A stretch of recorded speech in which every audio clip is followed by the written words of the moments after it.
বিপজ্জনক কাঠৰ দলঙে জলাকলা খুৱাইছে ভাতনা পাইটি চৰৰ ৰাইজক। আৰক্ষী থানাৰ অন্তৰ্গত ভাতনাপাইটি গাঁৱত বিপদ সংকুল পৰিস্থিতিত যাতায়াত অব্যাহত ৰাখিবলগীয়া হৈছে অঞ্চলটোৰ ৰাইজে।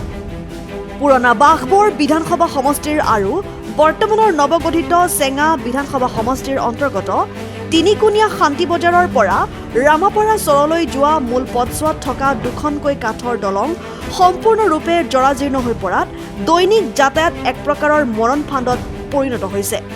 প্ৰধানমন্ত্ৰী গ্ৰাম চড়ক যোজনাৰ অধীনত ভাতনাপাইটি তিনিকুণীয়া বজাৰৰ পৰা ৰামাপাৰালৈ সংযোগী পথছোৱাত অৱস্থিত নদীৰ ওপৰত নিৰ্মিত এই দুখন কাঠৰ দলং এতিয়া যিকোনো মুহূৰ্ততে ভাঙি পৰাৰ আশংকা বৃদ্ধি পাইছে।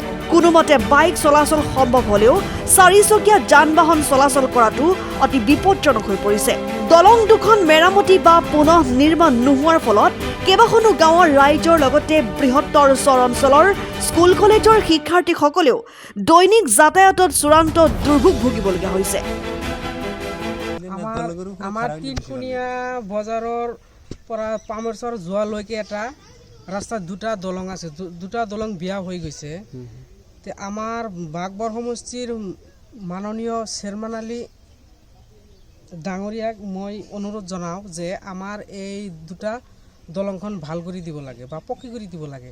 কাৰণ বাৰিষা দিন আহি আছে, আমাৰ এই চৰাঞ্চলৰ মানুহবিলাকে কেনেকৈ এই ৰাস্তা দি আহিব, খোজকাঢ়িবও নোৱাৰোঁ বা গাড়ী কেনেকৈ চলিব। চাৰিচকা যাব পাৰে নে এতিয়া? নহয়, খোজকাঢ়ি যাব নোৱাৰোঁ। এতিয়া চাৰিচকা যাব পাৰে এইখন ৰাস্তা দি?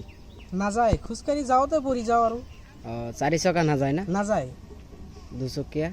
দুচকীয়া কোনো চাইকেলখন আনিব পাৰোঁ।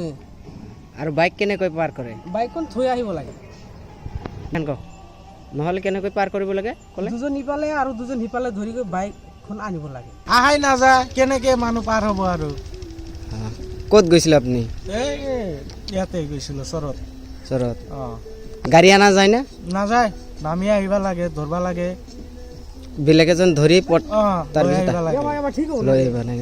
তিনিকুণীয়া শান্তি বজাৰৰ উত্তৰ পিনে যোৱা যিটো ৰাস্তা, এই ৰাস্তাৰ মাজত দুটাকৈ দলং আছে। দলং কি হৈছে? দলংটো ভাঙি গৈছে। যোৱা অহাৰ অসুবিধা হৈছে? হয়, আমাৰ বাঘবৰ উপস্থিত বিধায়ক চেয়াৰমেন আলী আহমেদক অনুৰোধ জনালো যে এই ব্ৰিজখন পকা কৰি দিয়ে। News desk report and 24 Assam।